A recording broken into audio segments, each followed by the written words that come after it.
What's going on, guys? I'm Bill and welcome to Bill's How To. Today I'm going to be showing you guys how to adhere and join two pieces of stone permanently together. Whether you've got a crack in the center on an old piece or it's two new pieces of stone that you're trying to join up together, this is going to show you guys just how easy it is to do. Let's get straight into it, guys. Let's do this. Alright guys, so the process is going to be exactly the same whether you're installing a new bench top and you're trying to join two pieces together, or you've got a crack down the center and it's separated, you need to rejoin that one there. The process is going to be exactly the same. We've got our solid piece here from our previous video where I've shown you guys how to drill through it. Today I'm going to show you guys how to join it. So the first thing we need to do is break this one here in half. A couple of you mentioned karate chopping it. I'd love to say I'm that strong, but this here is absolutely solid. There is no way that's going to break. Hopefully we're going to break it down the center here because we've got a hole that should hopefully possibly weaken it enough to crack straight down the middle, but we'll find out in a second. Give it a quick tap. Alright guys, so those two pieces of stone there broke perfectly, exactly the way I was expecting through that weak spot. Now because we've got here a 40mm lip on the stone and a 20mm complete slab all the way through, obviously it's going to rock up and down. So what I've done is just put some packers here, set at the right height of 20mm. That way we're going to get a nice flat surface for each side to sit on. At this point what you can do is simply squeeze them both together. Line up your edges, make sure everything's sitting nice and square. Push that together like that. And now we've got a nice joint back once again. So at this point here, what you want to do is run your finger over the joint or over the crack. And what you want to look for is any lippage. So any inconsistencies in height on either side. You want to try and make sure that they're as flush as possible. You can take a little flat razor blade like this, run it over the top, and just make sure that's sitting nice and flat. Alright guys, so now we've got everything ready to go to join our two stone pieces together. The most important product is this one right here called 10X. This one here is for filling and joining marble and stone. Now this comes in a variety of different colors. For demonstration purposes, we're going to be using just our white one right here. It also comes with a hardener. So the more hardener that you apply, the quicker it's going to set or go off. Now you can get this in a variety of different colors. This is probably the most important product that we're going to be using. Don't use silicone or liquid nails as I've seen a lot of people try and use. That's not how you join pieces of stone together. So we're going to quickly open this one here up and we're going to mix it up.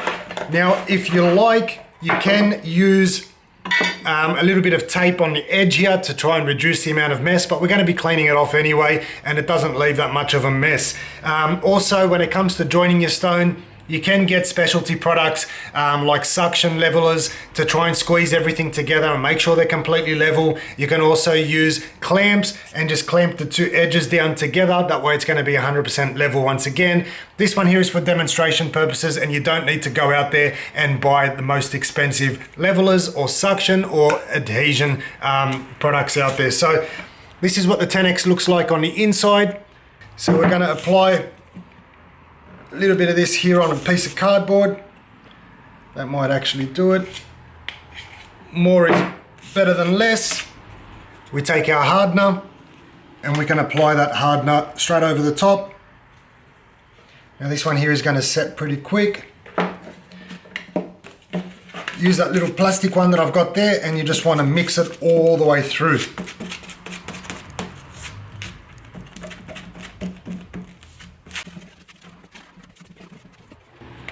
Once we've got everything there mixed up, we'll line up our two pieces. Now we're also going to be installing our little chipped piece here as well. So we'll make sure to drop that one there in before we squeeze it all together. Simply butter the edges. Try to get it all the way down on the complete edge of that stone there. Do it on both sides.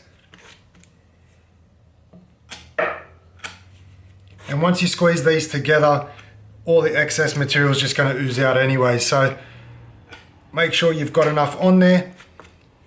Nice liberal amount.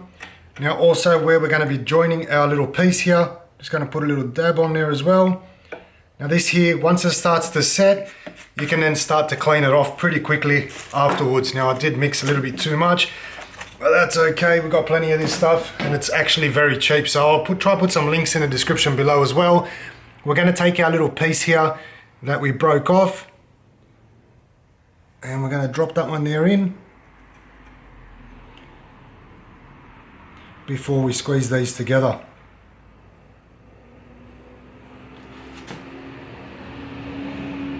Now I was actually pretty lucky to have this piece or find this piece, but if you're not that lucky, you can also fill the holes. That's why it becomes really important to try and match up the color as much as possible. Now we're going to squeeze these two here together slowly. Make sure our edges are lined up and they're square.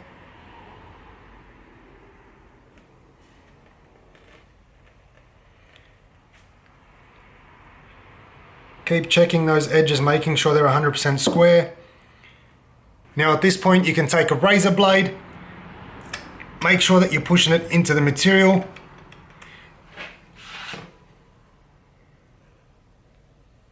Now we're going to have to work on that little edge part there as well. Now you don't want to take off too much, just layer it all on and we're going to clean that off in a second. So we just need to push that one there in. Put a little thin layer like that straight over the top, just a little bedding. And I can feel it starting to go hard as it is, so I'll just quickly give it one more wipe. And we're just going to let that one there set. Alright guys, so it's been a couple minutes. Make sure you keep your eyes on it because it does go hard pretty quick. Now this one here isn't completely set, but it is definitely hard enough to start to remove some of this material here off. So make sure you've got a fresh blade. Simply scrape over the top like that. Try going a little bit of an angle if you can.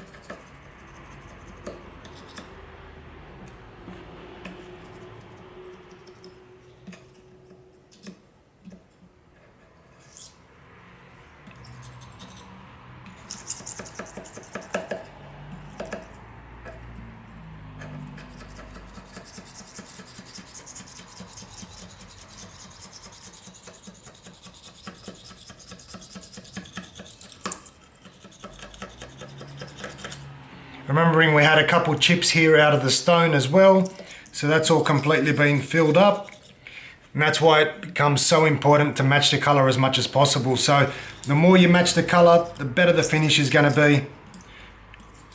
You won't be able to see that joint or that seam. So now this one here is completely set. I've noticed that there's a little divot here still in the little chip that we had up on top. So once again, we can repeat the process. You can fill straight over the top of it. Smooth that one there off to make sure we're happy with it. Now, once again, color plays probably the biggest role here. The closer the color is in match, the less you're going to be able to see it. So we're going to quickly apply just a little bit more. Mix that one there up again.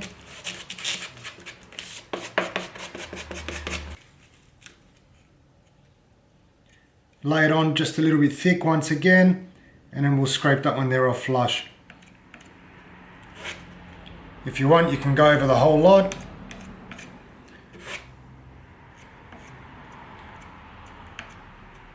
And once again, just wait for that one there to start to set.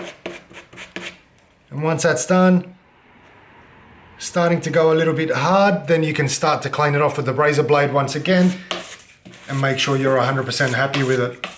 And once that's done, guys, this here is the finished product. You can still see a slight white line running through our crack, our seam, our joint. And the reason for that is this one here was just simply for demonstration purposes.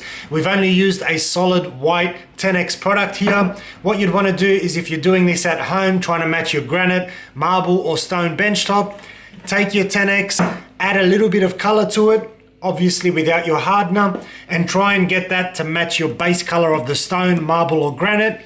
Repeat the exact same process that I've just shown you guys, and after 30 to 40 minutes you've got a nice solid piece ready to go.